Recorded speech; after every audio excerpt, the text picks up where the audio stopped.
X-Men 97, Season 2, Episodes 3 and 4, titled Rise of Apocalypse. Now, in the previous 2 episodes, it was all about the future. We had Wolverine, we had Cyclops, we got Jean, all trapped in the future where Apocalypse is in the height of his power. He is in the height, the Earth is under Apocalypse's rule. But they're back in the 90s, right? Now it's all about the past, and we are with the remaining members of the X-Men who are stuck in time, which are Charles Xavier, Magneto, Nightcrawler, Beast, Rogue. Probably think if I'm missing any others. No, I think that's it. And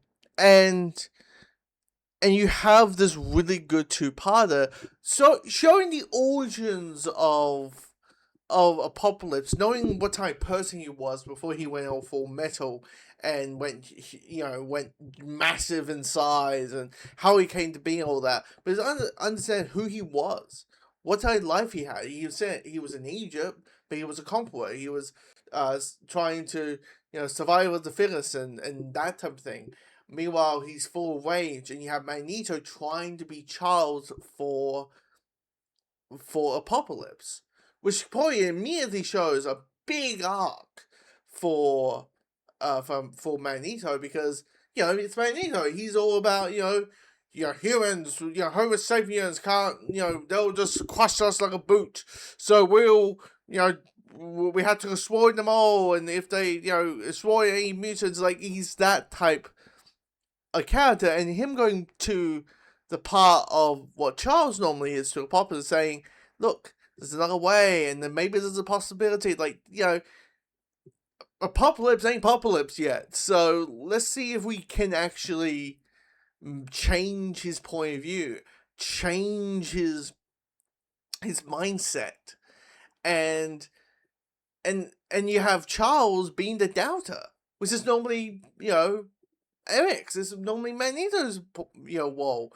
Charles is the one that's like, dude, it's Apocalypse, man. It's Apocalypse. You're a fool. You're an absolute fool if you think you can fix Apocalypse. I know he's young. I know he's not that yet. He's not the monster yet. But he's not... But I don't feel there's a level of change and trust that needs to be there. And you have this back and forth ping pong thing going on of the differences and the swaps of roles that those two characters have dealing with this one topic, which is Apocalypse. And it's really well put together. And meanwhile, the other members, Beast, Rogue, and Nightcrawler are trying their hardest to build a time machine to go back home, go back to the 90s.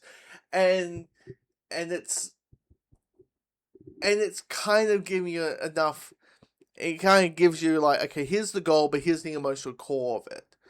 And also sensing Apocalypse's, Submanua's, who is Apocalypse, how he's full of rage, and so full of rage, and he's trying to avoid any sort of pain.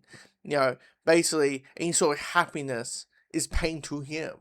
So, this great scene between him and Rogue, and they're both reflecting each other, about, Rogue, Silvanua basically says to Rogue, should you be happy, you're about to go home in probably in a couple of days or a day or two, you'll go back home.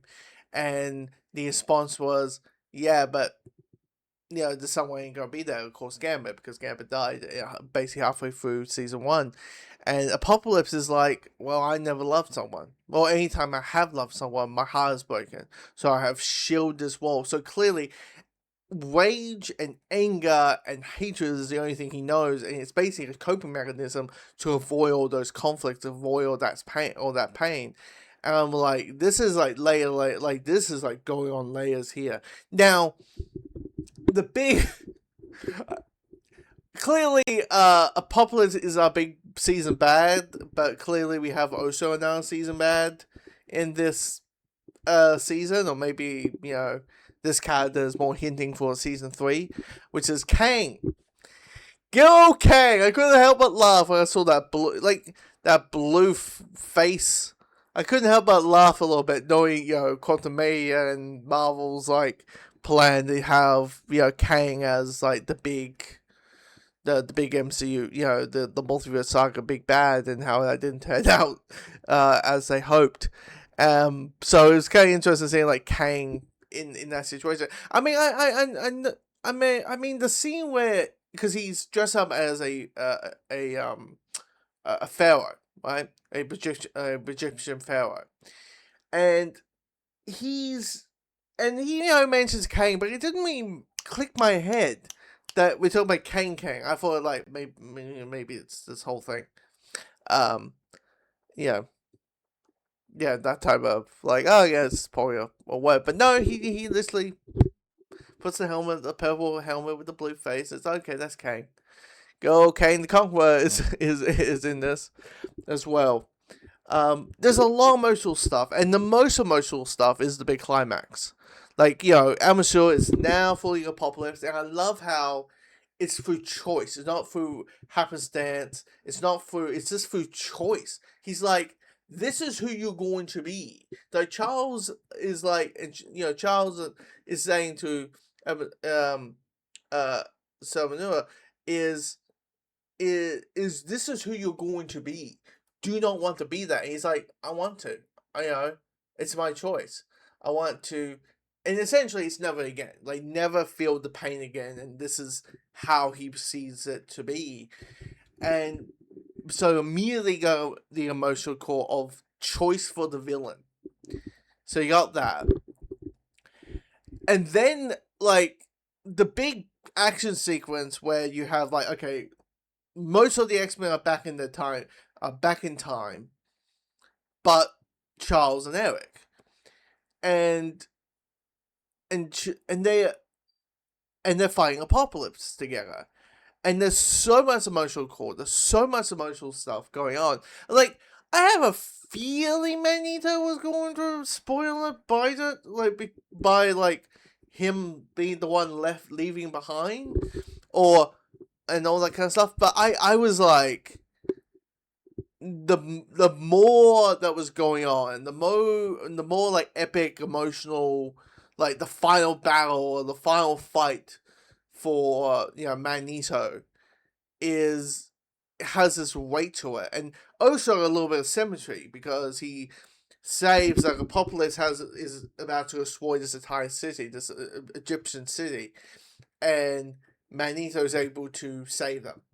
This is like what happened in Genosha, but in Genosha he failed to save those people. He failed to save those mutants, and this is his chance to do that. And it shows so much of a 360 arc of how naturally, like, me, you only seen like a season a season a bit of the original series, but it's Magneto, so you have a rough idea of what he was. So him being like the core X-Men villain to like absolute like him like saving people and kind of saying himself, what was the line? It was like him being the demon so sinners can meet the saints or become saints, wherever the line was. And I was like, this is so good, and feels like emotional stuff, and you feel the emotional that Charles is having out through it, watching his friend afar in the desert. Just you hope you know he's not gonna make it, not gonna make it. And I think what we have, and then they kind of give you a little bit of hope, and more hope, and more hope, and more hope that Magneto going to make it. Because here's the thing, I think, look, there was a bit of a false death with last season, because last season they Gambit died, but Magneto was fake death. We all thought he died, but in reality he didn't. So this time they had to really tell the audience, like, no, he's gone. He's gone. And having Apocalypse basically, like, I think naturally we all thought he was going to cross his head. But it being him just, like, disintegrating him. And Charles is full of anger and hate and just. Like, it's probably not as much an emotional punch, say, Gambit's death, but, like, Charles is saying to Apocalypse that maybe your mother had a point. Maybe your mother, maybe you should. No one shouldn't. No one should have, saved you. Maybe you should just rot in the sun and bake. Like, he's so full, and like, it's like words. Like, if you just know the movie counterpart of Charles Xavier, you think he would never say shit like this. He would never say shit saying a populist, maybe you should be dead as a child. But understandable. He just saw his best friend, getting got murdered in front of his eyes in a very brutal way. And it's just, and he's angered and sadness and all these mixing feelings. And yeah, it's a shock. It's a shock. And it is like the end home thing of, he is dead. Magneto is dead.